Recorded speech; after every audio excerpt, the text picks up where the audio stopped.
Ito ang isa sa pinakamasarap na recipe ng chicken thighs. At bago yan ay pakisuyong mag-like at mag-follow para gaganahan tayong gumawa ng video tulad nito. Sisimulan na natin. Ilagay natin ang 700 grams ng chicken thigh sa isang lalagyan at maglagay din ng 2 kutsara ng mayonnaise at ihalo natin ang mga sangkap ng maayos. Ngayon magdagdag tayo ng 1 kutsara ng mustard. Magdadagdag din tayo ng 1 kutsarita ng oregano, 1 kutsarita ng paprika, 1 kutsarita ng turmeric, 1.5 kutsarita ng black pepper, 1 kutsarita ng chimichurri, 1 kutsarita ng asin, 2 cloves ng bawang at kalahating lime na ating pipigain sa ibabaw ng recipe.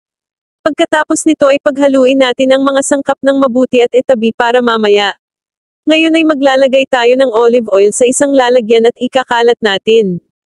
Ang recipe na ito ay kamangha-mangha na ang resulta ay gugulat sa iyo, at pagkatapos ay ipasok natin ang hiniwang patatas sa tray. At bago ko makalimutan, sabihin sa akin kung saang lungsod mo kami pinapanood para mabigyan ko kayo ng espesyal na shoutout.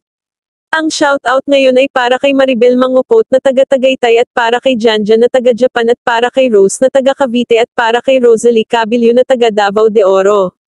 Natutuwa akong tinatangkilik nyo ang aming mga recipe. Ngayon ay ilipat natin ang mga chicken thigh sa ibabaw ng patatas. E-share mo ito sa kaibigan mong mahilig magluto, e-share mo din ang video na ito sa inyong timeline para hindi mawala. Bisitahin nyo din ang aking Facebook at YouTube para sa ibang full video. I'm sure magugustuhan nila ang recipe na ito. Pagkatapos nito ay lutuin ito sa 390 degrees Fahrenheit sa loob ng 40 minutes.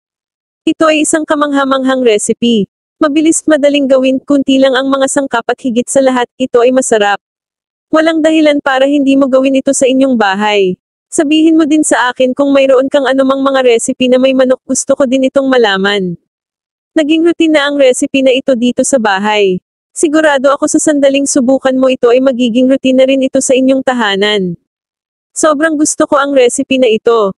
I'm sure magugustuhan mo rin ito at ng inyong buong pamilya. Ginagawa ko ito sa tuwing katapusan ng linggo at kapag wala akong ginagawa ay gusto ito ng aking pamilya at hinihiling sa akin na gawin ito palagi. Sana ay nagustuhan mo ang recipe na ito. Maraming salamat sa panonood ng video na ito hanggang ngayon. Kung nagustuhan mo ang aming video ay pakisuyong mag-like, mag-follow o mag-subscribe. Maraming salamat, see you next video.